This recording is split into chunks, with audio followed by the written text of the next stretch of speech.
അതായത് ഭാരതാംബ എന്ന ആ ഇമേജിനെ ആ ചിത്രത്തെ ഒഴിവാക്കാൻ ഉദ്ദേശിക്കുന്നില്ല. കാരണം അത് ദേശീയതയുടെയും രാജ്യസ്നേഹത്തിന്റെയും ഒക്കെ ഒരു ചിഹ്നമായിട്ടാണ് ഗവർണർ കാണുന്നത്. അദ്ദേഹം ആദ്യത്തെ വിവാദം ഉണ്ടായതിനു ശേഷം ഒരിക്കൽ പ്രസംഗിച്ചപ്പോഴും പറഞ്ഞു, അമ്മയെക്കുറിച്ച് ഭാരതാംബ എനിക്ക് അമ്മയേക്കാൾ, നമ്മുടെ അമ്മയേക്കാൾ മഹത്തരമായ ഒന്നാണ്. അതുകൊണ്ട് ആ ഭാരതാംബയെക്കുറിച്ചൊരു വിവാദം പോലും, ഒരു ചർച്ച പോലും ഉണ്ടാകാൻ ഞാൻ ആഗ്രഹിക്കുന്നില്ല. അതാണ് അദ്ദേഹത്തിൻ്റെ നിലപാട്. അപ്പോൾ അത് മാത്രമല്ല, അതിനുശേഷം ഗവർണറുടെ നിലപാടുകളെ ന്യായീകരിച്ചുകൊണ്ട് പി ശ്രീകുമാർ ഇന്ത്യൻ എക്സ്പ്രസ് എഴുതിയ ഒരു ലേഖനത്തിൽ പറയുന്നത്, ഭാരതാംബ എന്ന ചിത്രത്തിന് പിന്നിൽ ഇന്ത്യയുടെ നൂറ്റാണ്ടുകൾ പഴക്കമുള്ള പാരമ്പര്യത്തിൻ്റെയും പൈതൃകത്തിൻ്റെയും ഒക്കെ അടയാളങ്ങൾ പേറുന്നതാണ് ആ ചിഹ്നം. ആ ചിഹ്നം ഒരു ദേശീയ ചിഹ്നമായി തന്നെ പരിഗണിക്കേണ്ടതാണ്.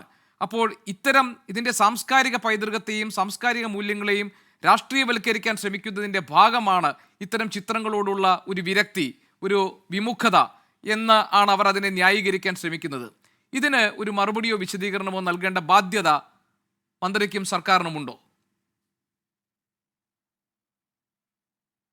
അല്ല, ഈ ഇന്ത്യ രാജ്യത്ത് സ്വാതന്ത്ര്യ സമരം നടക്കുന്ന അവസരത്തിൽ RSS ആരുടെ കൂടെ ആയിരുന്നു? RSSൻ്റെ നേതാക്കന്മാരെല്ലാം ബ്രിട്ടീഷുകാരനെ പ്രത്യക്ഷമായും പരോക്ഷമായും സഹായിക്കുന്ന ഒരു നിലപാടല്ലേ ഉണ്ടായിരുന്നത്.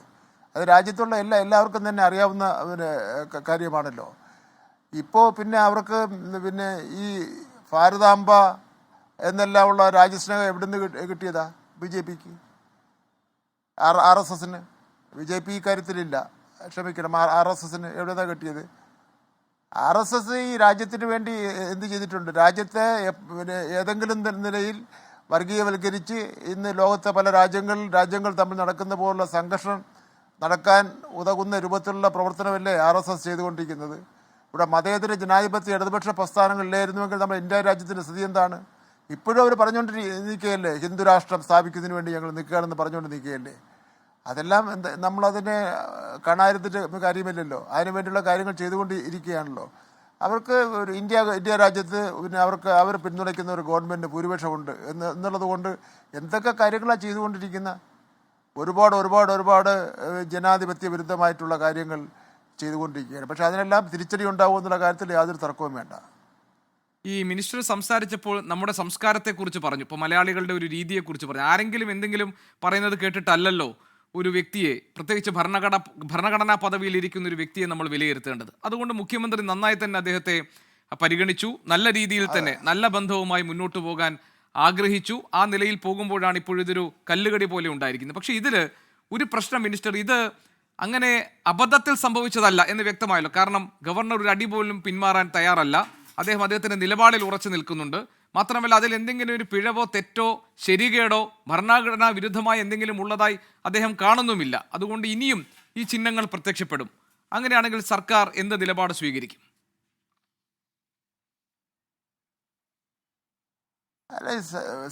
ഒരു ജനാധിപത്യപരമായി തിരഞ്ഞെടുക്കപ്പെട്ട ഭരണഘടന അംഗീകരിക്കുന്ന ഒരു സർക്കാരിനും ഏതെങ്കിലും രാഷ്ട്രീയ പാർട്ടികളുടെയോ അല്ലെങ്കിൽ ജാതി സംഘടനകളുടെയോ ചിഹ്നങ്ങളോ അതുപോലെ സൂചനകളോ രാജ്ഭവനിലോ ക്ലിപ്പ് ഹൗസിലോ മുഖ്യമന്ത്രി താമസിക്കുന്ന സ്ഥലത്തോ മറ്റു മന്ത്രിമാർ താമസിക്കുന്ന സ്ഥലത്തോ വയ്ക്കാൻ വേണ്ടി അനുവദിച്ചു കൊടുക്കാൻ വേണ്ടി പറ്റൂലല്ലോ. അതല്ലേ നമ്മുടെ നാട്ടിൻ്റെ രീതിയും സംസ്കാരവും അങ്ങനെയാണല്ലോ. സംസ്കാരം മാത്രമല്ല, നിയമവും അങ്ങനെയാണല്ലോ. പക്ഷെ ഇനിയും ചടങ്ങുകൾ വരുമല്ലോ. ഇപ്പോൾ സർക്കാർ ചടങ്ങുകൾ ഗവർണർ പങ്കെടുക്കേണ്ടതായി വരും. ഗവർണർ പങ്കെടുക്കേണ്ടതായി വരുന്ന പുറത്തു നടക്കുന്ന പരിപാടിയിൽ ഗവർണർ പങ്കെടുക്കാം. അതല്ല, ഗവർണർ ഭാരതാംബ എന്ന് പറയുന്ന ആ ചില്ലിട്ട പടം കാവി കൊടി പിടിച്ച കൊടി പിടിച്ച സ്ത്രീയുടെ ആ പടവുമായി ആണ് പുറത്തുള്ള പരിപാടിയിൽ പങ്കെടുക്കാൻ വേണ്ടി വരണമെങ്കിൽ ഞങ്ങൾ പങ്കെടുക്കൂല. അതിൽ സർക്കാർ അല്ലെങ്കിൽ മന്ത്രിമാർ വിട്ടു നിൽക്കും അല്ലേ? അല്ല, ഞങ്ങൾ എങ്ങനെ പങ്കെടുക്കും? നിങ്ങൾ പറയുക, നിങ്ങൾക്ക് പങ്കെടുക്കാൻ പറ്റുമോ? ആർക്ക് പങ്കെടുക്കാൻ പറ്റും? കേരളത്തിൽ ആർക്ക് പങ്കെടുക്കാൻ പറ്റും? അങ്ങനെ ഒരു സ്ഥാനത്തിരിക്കുന്ന ആൾ, മുഖ്യമന്ത്രിയോ ഗവർണറോ മന്ത്രിമാരോ ആരെങ്കിലും ഏതെങ്കിലും പ്രത്യേക രാഷ്ട്രീയ പാർട്ടിയുടെ കൊടിയോ, ഇപ്പം നാളെ ഞങ്ങളുടെ വാഹനങ്ങളുടെ കൊടി, ആ കൊടിയുടെ കൂട്ടത്തിൽ ഒരു ചുമന്ന കൊടി, അരിവാൾ ചുറ്റുവട്ടത്ര കൊടിയും കൂടെ വെച്ചോട്ട് കൊണ്ടുപോയാൽ നിങ്ങൾ നാട്ടുകാർ അംഗീകരിച്ചു തരുമോ? നിങ്ങൾ അംഗീകരിച്ചു തരുമോ? ആ മോഡലല്ലേ ഈ കാര്യങ്ങൾ ചെയ്യുന്നത്?